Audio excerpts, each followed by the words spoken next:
Hello everyone, কালকের আমার এই লুকসটার জন্য আমি কিন্তু একটু ছোট্ট ভিডিও করেছি যেটা শেয়ার করলাম। ফার্স্টে আমি শাড়িটা পরে নিয়েছিলাম, দেন আমি একটা ময়শ্চারাইজার প্যাকেট ইউজ করেছি। তো ময়শ্চারাইজারটা ইউজ করার পরে কিন্তু আমি একটা প্রাইমার ইউজ করে নিয়েছি, আর আমি কিন্তু পুরোপুরি নন এসিতে বসেই কিন্তু মেকআপটা করেছি। তো তোমরা বলবে কেমন হয়েছে। তো দেন প্রাইমারটা দেওয়ার পরে আমি কিন্তু লেন্সটা পরে নিয়েছিলাম, যেটা আমার পরতে ভীষণ কষ্ট হয়েছিল। রাইট সাইডেরটা আমার প্রবলেম হয় না, কিন্তু লেফট সাইডেরটা পরতে আমার ভীষণ প্রবলেম হয়। আর কেন জানি না লেফট সাইডের চোখটাও আমার ভীষণ প্রবলেম করে। তো যাই হোক, কোনো রকমের খুব কষ্ট মষ্ট করে আমি কিন্তু লেন্সটা পরে নিয়েছি, যেহেতু আমার চোখগুলো ছোট্ট কুদি কুদি।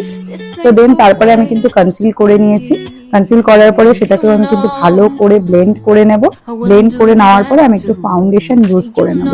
আর হালকা পরিমাণের যেহেতু এখন খুব গরম আর আমি নন এসিতে বসে করেছি, যত হালকা পরিমাণে করা যাবে ততই ভালো।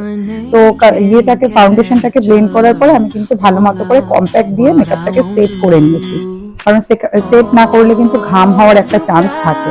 দেন তারপরে আমি একটা ব্রাউন কালার নিয়ে কিন্তু দেখো আইটাকে কমপ্লিট করবো। বেশি হেভি কিছু করবো না, যেহেতু আমি রিলসের জন্য মোটামুটি রেডি হচ্ছি। তো দেন তারপরে আমি ওটা ব্রাউনি শেড দিয়ে করার পরে আমি একটু ব্ল্যাক দিয়ে ওটাকে ভালো করে স্ম্যাচ করে নিলাম, যাতে একটু স্মোকি স্মোকি লাগে। দেন আমি একটু মাস্কারা ইউজ করে নিলাম, এন্ড তারপরে আমি কিন্তু ওপরটায় হাইলাইটস করে নিলাম, যাতে একটুখানি শাইনিং ব্যাপারটা থাকে। তো একদমই স্মোকি টাইপসের একদম লাইট বেস করে আমি কিন্তু করেছি ব্যাপারটাকে। আর নিচের চোখটাতে যেহেতু আমার একটু চোখটা বড় বড় লাগে, তাই আমি হোয়াইট কালারের লাইনার ইউজ করেছি।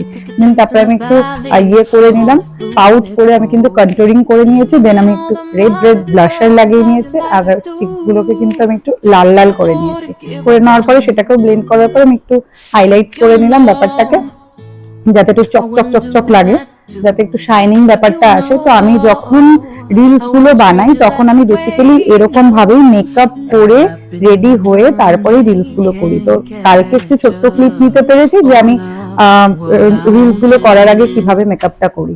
তারপরে লিপস্টিকটা আমি একটু হালকা করে লাগিয়ে নিলাম, কারণ বেশি আবার লিপস্টিকটা ডার্ক করলে, কারণ কি ইনস্টাগ্রামে নানান রকম রয়েছে, ফিল্টার রয়েছে, তো সেই ক্ষেত্রে প্রবলেম হয়। তো যতটা পেরেছি দিয়েছি। আর আমাকে কিন্তু তোমরা অবশ্যই কমেন্ট করে জানাবে আমার কি চুল ছাড়া অবস্থায় ভালো লাগছিল নাকি চুলটা বেঁধে ভালো লাগছিল। আর আমি ফটো কিন্তু শেয়ার করলাম তোমাদের সাথে, তোমরা অবশ্যই আমাকে কমেন্ট করে জানাবে। তো এত গরম লাগছিল, যাদের আমি চুলটা বেঁধে নিয়েছি, আমি হাতে যতটা পেরেছি ততটা ডিজাইন করে নিয়েছি। আর আমি যেই জুয়েলারিটা পরেছি সেই জুয়েলারিটাও তোমাদের এই শাড়িটার সাথে ভালো লাগছে কিনা অবশ্যই কমেন্ট করে জানাবে। ফিক্সার দিতে ভুলে গেছিলাম, তো লাস্টে গিয়ে আবার ফিক্সার দিতে হয়েছে, কারণ ফিক্সার না দিলে বেশিক্ষণ থাকবে না। তো পুরোটাই তোমাদেরকে দেখালাম কেমন এসছে, আর লুকসটাও আমাকে কেমন লাগছে সেটাও তোমরা অবশ্যই কমেন্ট করে জানাবে। লেন্সের কালারটা আমাকে মানিয়েছে কিনা সেটাও তোমরা কমেন্ট করে জানাবে, আর কেমন কি লাগছে অবশ্যই কমেন্ট করে জানাবে। Thank you so much.